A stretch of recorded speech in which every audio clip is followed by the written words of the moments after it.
India has made many strides in the last decade, but nothing beats the pace at which it has adopted technology. India's internet economy is expected to grow sixfold and touch $1 trillion by 2030. The growth will mainly be driven by e-commerce verticals. This as per a joint report by Google, Temasek and Bain Company. The report suggests that India's internet economy was in the range of 155 to 175 billion in 2022, and more purchases are expected to make India a further digital economy into the future. We all say that future is digital. Well, there is now data to support that. Joining me at this point in time is Srinath Sridharan, who is a markets commentator. With me is my colleague Krishnakumar right here in the studio. Krishna, appreciate you taking time out. Let me first come to you. It appears that India's internet economy is only going to grow, and this comes on the back of more and more people consuming data, transacting online, also consuming a lot of videos for that matter, mobile games, so all of which in India leading the world, India paving the way for digital consumption. This is a story of digital India. Yeah, and it's been driven by the fact that Indians have taken to digital transactions and digital payments unlike anybody else in the world. I mean, look at the transactions and the transaction numbers that are coming out from UPI. We're talking about what, 14 trillion transactions already? Right, only in the month of May. Only in the month of May, for a month we're talking about. So, I mean, that says two things. One is the growth in penetration, and also, the Indians' ability and then the faith and the ease with which they're able to make digital payments and take back. And clearly, even in this internet economy growth, what is being clearly pointed out, Shweta, is the growth in the e-commerce market. And there's an interesting trend over here. The B2C, as in the business to consumer, the kind of e-commerce that we deal with, Amazon and any of the apps where you buy stuff from, that market is set to grow 5 to 6 times. Whereas the B2B marketplace, which is the smaller market, that is expected to grow 13 to 14 times. Now that's incredible, because let's face it, China as an economy, as an internet economy, China as a tech giant, was led by the growth of Alibaba. And what was Alibaba originally? Alibaba was a B2B marketplace, and it is still the world's greatest marketplace. Just for numbers, China's e-commerce market is valued in excess of $2 trillion. And we're talking about 60 to 65 billion dollars as far as the Indian e-commerce market is concerned. And 2030 is also not the end of the growth cycle of the Indian e-commerce market. It's going to grow even further post that. And what is going to be interesting is that how B2B players, companies are using the internet economy. Companies are making payments on the internet, taking orders on internet, sending orders on the internet amongst themselves before they even reach the consumer. To me, that is the most fascinating aspect, Shweta. All right. Let's also further talk about what's driving this growth. Joining us at this point is Srinath Sridharan, who's a markets commentator, but largely here to talk about how the consumer market is doing in India at this point in time. Srinath, thanks for joining us. Interesting numbers there, by the way, of how we are going to grow, not just B2C, but as Krishna pointed out, B2B, which is where, and correct me if I'm wrong, we are still a laggard. While B2C, there's been a faster adoption of tech, UPI, digital economy, and more people are out there trying to pay through their phones. B2B is where we're still lagging. Even that segment is likely to grow on an upward of 12 to 13 fold. So that is a good news. Oh, it's absolutely good news. And I think I kind of pivoted very differently to the governance standards. You and I transacting, we don't have anything to hide. We earn in digital currency. It goes into a bank and we spend. Whereas the company traditionally have had, let's say, opaque structures, and which is what India has been cleaning up over the years. So this is not a surprise that B2B would grow multifold over the next 7-8 years. But what is interesting, the other slice of what Krishna spoke, and I want to add on, is this.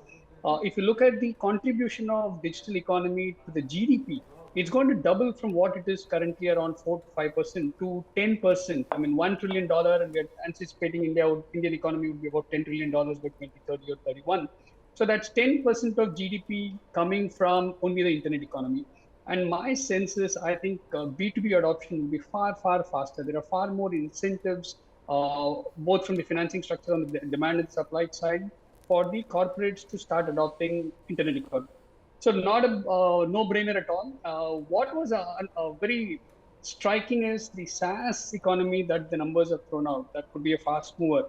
I mean, what a great India story, right? I mean, for the first liberalization that happened in the early 90s, and we had satellite TV. All we had was all the SaaS serials on TV, and we have moved from there to SaaS-led growth in economy. Phenomenal story there.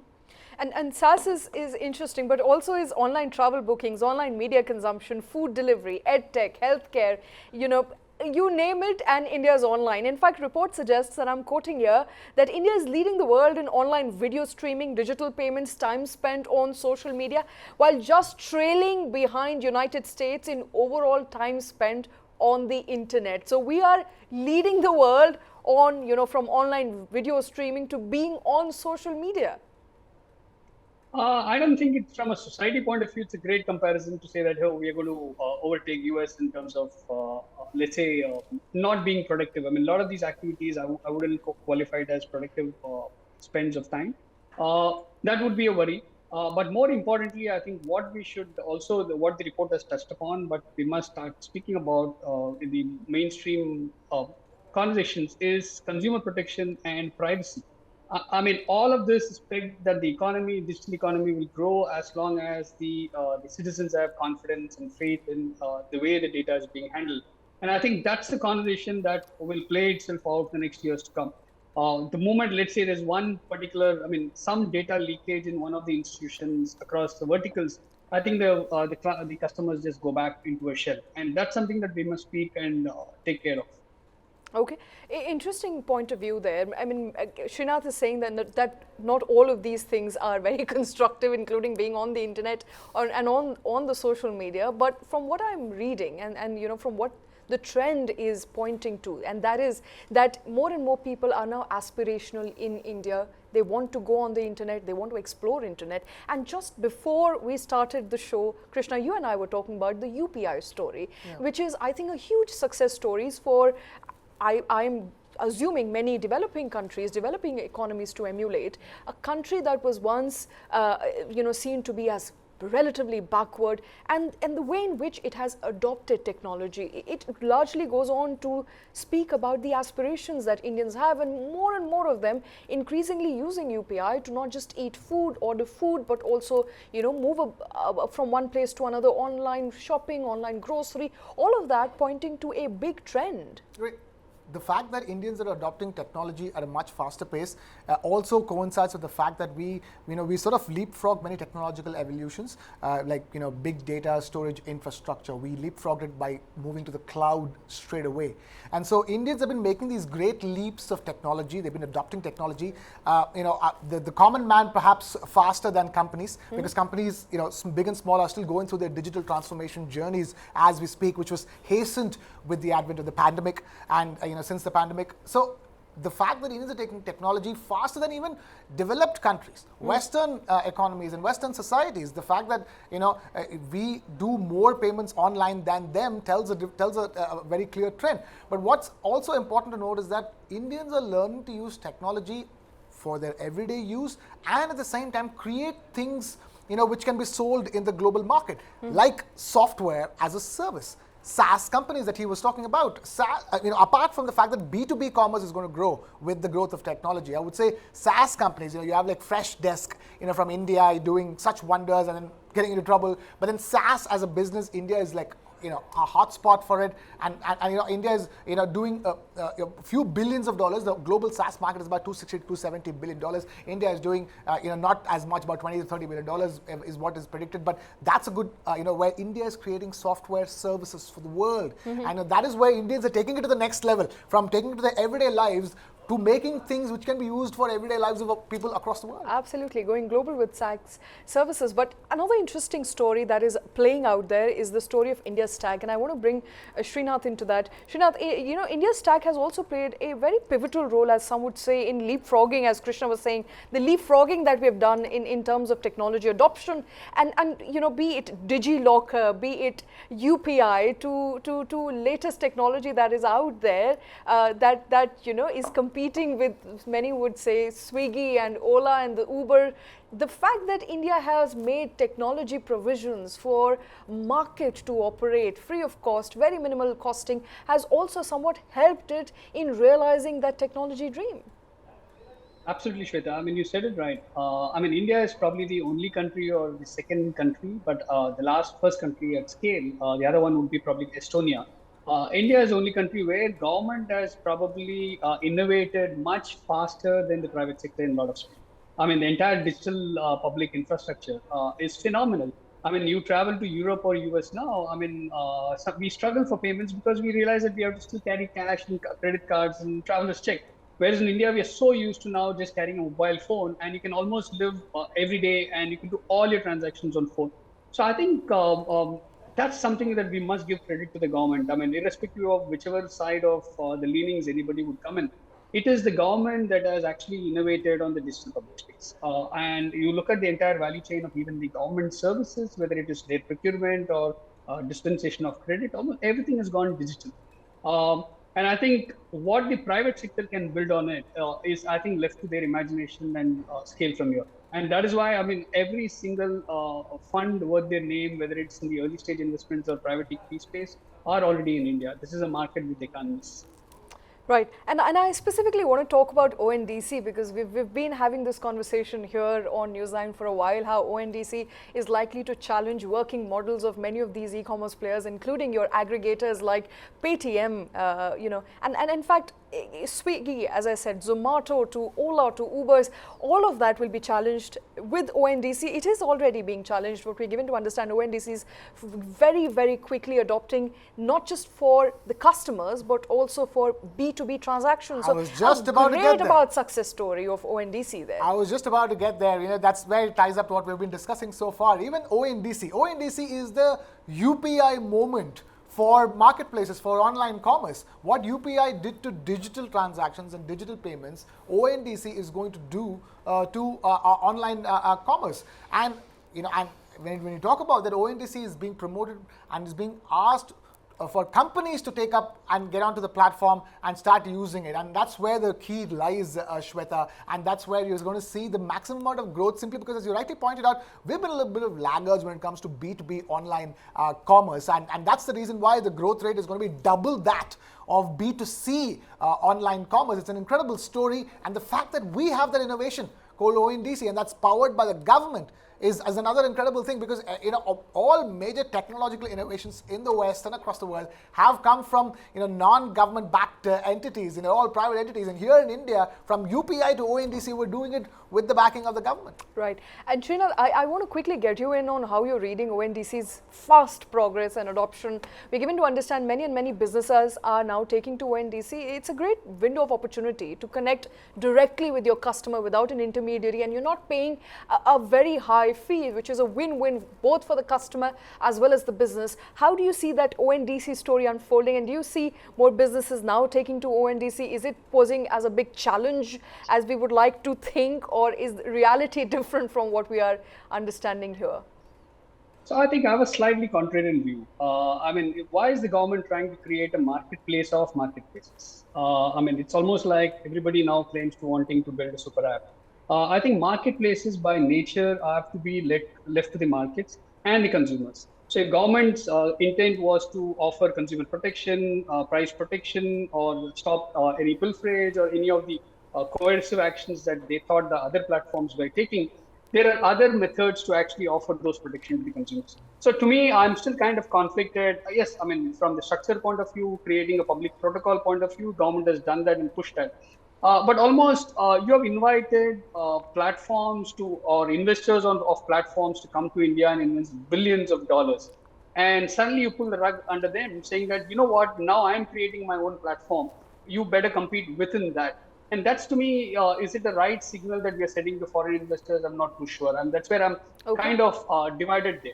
Okay, interesting.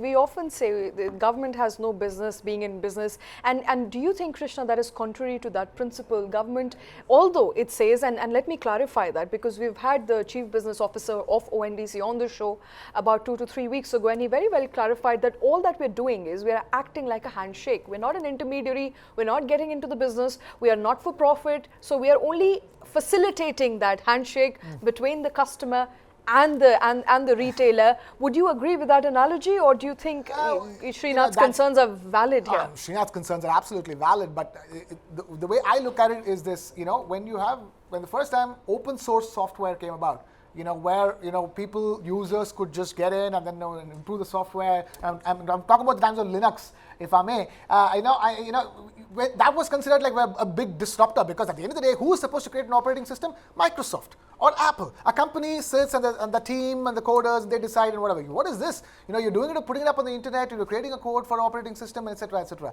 So I would see ONDC as a similar kind of an open source, except that this source has been opened by the government, if I may. That's the way I would look at it. I'm not sure if he would agree with it. You can check with him. Okay. Srinath, do you want to come in at this point?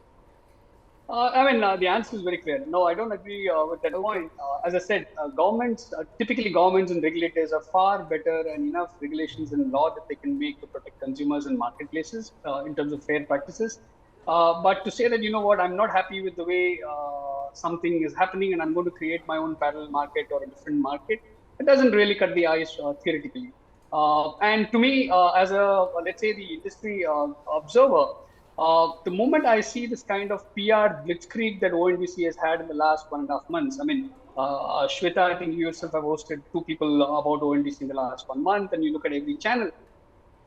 That's a typical private sector behavior of pushing the PR content. And why? And as I said, this is a little academic exercise in itself, and let the market will decide. Over a point, again, this is again a market decision which will happen. Whether they embrace ONDC, we can only push it or take it to the market, but the market will decide. Srinath, if I may ask one question, we don't have an Alibaba in this country, and we've been waiting for an Alibaba for a very long time. Isn't that the truth? Yes and no. If you compare an Alibaba or anybody else, China, the way the governments operate, you look at every single large Chinese corporate, there's actually government pushing it and government backing. By that logic, I think the biggest bank in India is SBI. So there is an analogy there.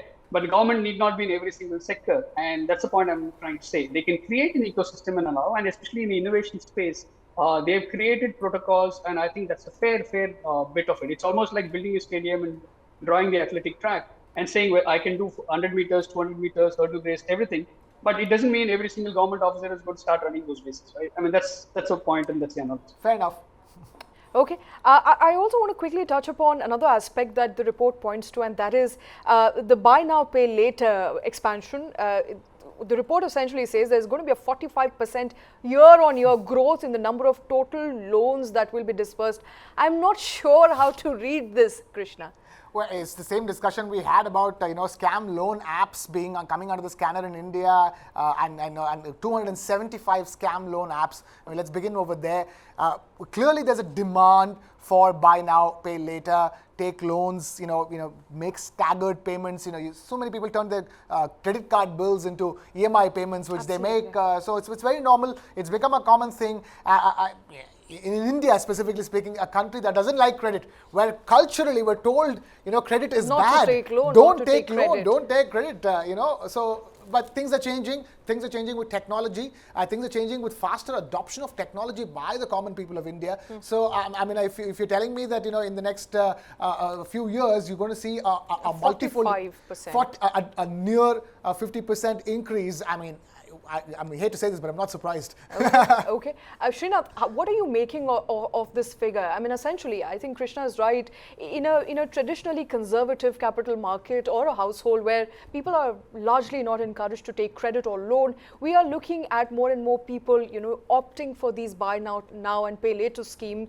And this could be in retail space. This could be, you buying electronic items, gadgets, etc.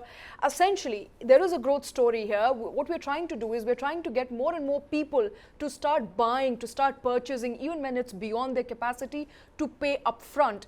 Good news for Digital India, but I think not so good news when it comes to the capacity of an average person to pay back. Yeah, I mean, I think it's consumption financing, right? I mean, are we doing consumption financing for lifestyle or livelihood? I mean, I think that's the concern that if I were the person asking this question, I would want to ask RBI this question of what is their mindset on the growth of BNPL, looking at what they've been in terms of bringing regulations around it over the last couple of months. I think they're not going to let India go the US way of unmanageable debt, not just at the national level, but even at the society level.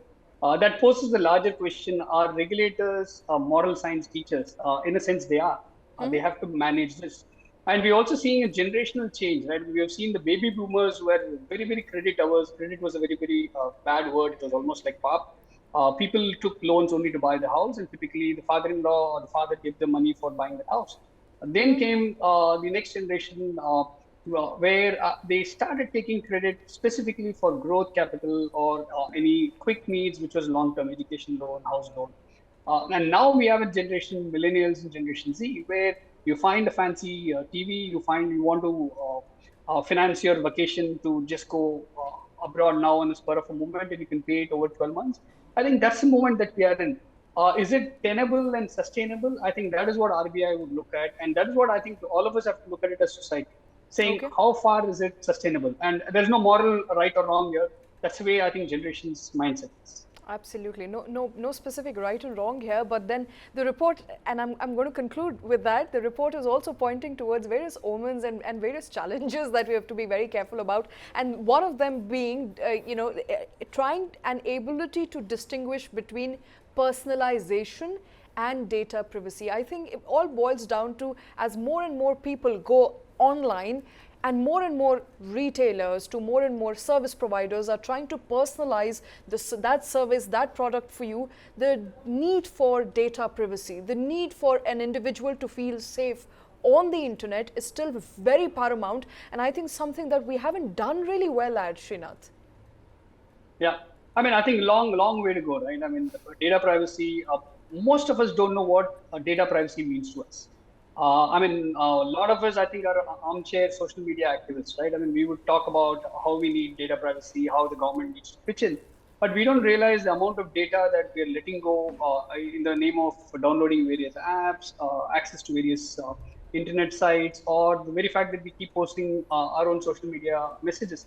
I think the responsibility of data privacy and protection has to start even from the individuals. It cannot be left alone for the institutions like the governments. The governments will do what is good for the aggregate of the society, but when it comes to individuals, I think we'll have to start owning up responsibility. Sadly, that's why I said we're all armchair activists. We do it. We keep assuming that somebody will fix the problem, not us, and we'll have to start from that. Okay. Interesting there, Krishna, because, Srinath gave a very interesting analogy. We're all armchair activists in a way that we know that there needs to be... There is no arm. There's no arm in your chair. I have an armless chair. You have one. I have arms in my chair, but essentially the proverb referring to how each of us would like to speak about how it's a problem, but not do much. Yeah. And I think government, I mean, I don't know if I got Srinath correctly, but government is also equally responsible for making sure that all these companies who have access to our data is able or is protecting us from frauds, is protecting our data from being abused, being misused. But all of that, it goes for a toss when each day, every day, a person is literally snatched away with their, from their earnings, or their earnings are taken away by the mean of a fraudulent messages or a fraudulent link that you get and you end up clicking on it. So while more and more people are getting on internet, there is an absence of understanding of safe practices on how to use the internet. That is problem number one. Problem number two, there is no safety or security, or hardly any safety or security. We are, and while government tries to tell you to contact the authorities, to try and register a complaint, but all of that is done in the after effect. The idea is to protect consumers before they enter into this conundrum of what to do, how to protect themselves. Right, of course, and that means that it has to begin with a lot of education. And we would say that to avoid more and more armchair social media activists, there needs to be more and more education about how the internet works, and more material out there for people who are first-time adopters of internet transactions are able to go through, because as you're rightly pointing out, it's always a reaction once a scam happens, once there's a widespread scam, and like, oh my God, people do not know. And you're not just talking about first-time internet adopters from the rural market, we're talking about people in big cities. Absolutely. Educated people in big cities who are first-time adopters into internet transactions, digital transactions, people from our parents' generation who are the first time making transactions online, who need a lot of hand-holding when it comes to making sure that they make safe, secure transactions and make sure they don't give their OTP, password, account number, etc., away. Even now, even today in 2023, our generation probably we were learning it about 5 years ago, but then 5 years down the line, we're all pros at it. We also know where the scams can happen, and we are not the ones who are touching on those. I fell for the scam, Krishna, so I'm worried. I was just about to say we are not falling, but hey, no, maybe I'm a little fast over here. We are still struggling to make sure that we're not getting into a scam. Absolutely. So there's a need for. Let me say this, since I mentioned this. I got a call from somebody who said they have a parcel that belongs to me. I don't know, maybe I ordered or did not order, and I did not have the time to check whether I ordered or did not order. They said, can you pass me the OTP that you've received? And I gave the OTP thinking that I did in fact order something that I don't remember at the top of my mind, and it so appeared that they got access to my account, that particular e-commerce account. There was money in the wallet. They took the money out, they changed the password, and I could never recover the account or the money that was lost. So, it's easy to say that these are the first time internet users that do not know the do's and don'ts, but even very educated and people who are aware and people who talk about this, read about this, are also falling prey. Yeah, and think about it. Once upon a time in these deliveries, we thought it was safer if the delivery guy checked an OTP with our phones and made sure they gave the delivery only to the right person, because we are the only person for which the product is supposed to be delivered to. So the OTP was supposed to be a protective measure. Here you have the same protective measure being used for a scam. So, the problem, I'd say, is that technology is evolving at such a fast pace. It's very difficult for governments to keep up with it. What would be good from the government's end is greater education and greater awareness creation, like what they're doing with those Reserve Bank of India ads. How you should not fall for banking scams. Similarly, there needs to be widespread education on how people should not fall for online scams and digital scams, and that's the need of the hour to start with you. It's a fair point that you're making. But what I would also say is that going forward, please don't tell me not to share OTPs. I know that already. I'd say that, to start with, never. If there's something called as an OTP, it's meant for you to be typed into another place in your phone, another website on your phone. It's not meant to be spoken out loud to anybody. No, but it's supposed to be given. That's my problem. And let me also bring Srinath before I let him go. Srinath, essentially, if you get a delivery today and you're asked for an OTP by the person who's standing with your parcel out there outside of your doors, what are you going to do? Are you going to give them the OTP or not? Because we don't know who to trust anymore. So, this is again personal experience. I generally ask them for the device that they hold in their hand. It's just call it the sense of distress of saying that I want to see the screen myself. Okay. I don't know him, because how would you do it? So I think more importantly, I think you touched a very raw nerve when you spoke about the human emotions, right? Typically, most of these fake apps, fake calls, all that try to create a pressure situation so that within that 10 seconds you are forced to react. I think somewhere we'll have to get some psychiatrists or psychologists to kind of demystify what happens in those 10 seconds and what is it that you can do to take precautions on. Almost every single scam that happens is within those 10 seconds of pressure test. Okay. No, but apart from that, what should the retailers do to ensure that customers like me do not fall for the scam? And if I can, I'm sure a lot of others can as well.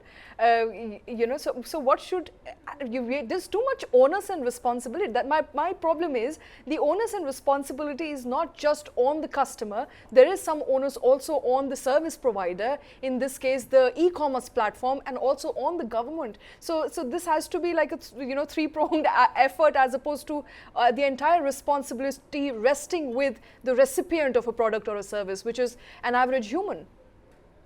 See, but that's again why responsible platforms anyway give you two-way authentication. They send a message to your phone, they send a message to your registered email ID. But it's just that let's look at it. We all are in a rush situation almost all the time. So the moment somebody calls, we tell them, why didn't you check my computer screen? Why didn't you check my phone and give the OTP? I think we have to be far more governed. I would take this argument if we think some of the brands don't do these 1 or 2 step authentication. I mean, they have to be held up. Otherwise, most of the responsible ones actually already follow it. But there will be these kind of scamsters which will come up almost on every single aspect. I mean, as Krishna said, I mean, the technologies are just emerging, and we're going back to the basic human values of greed and FOMO, right? I mean, FOMO. I mean, why is everything happening because of FOMO? I mean, Krishna got it, I didn't get it. Why should I not get it? I mean, there's a conversation for another day.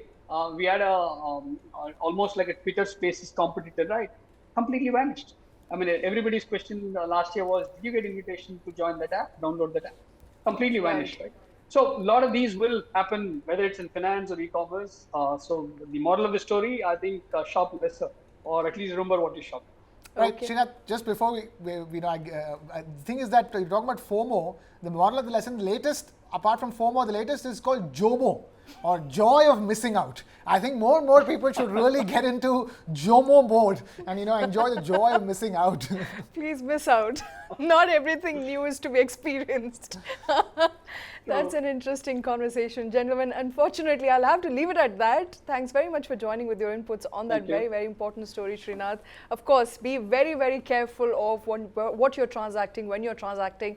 But good news there as far as an overall picture of how Indian digital economy is going to grow at about and more than upward of 6 times, six-fold increase in the internet economy that is expected according to a latest report that was released today.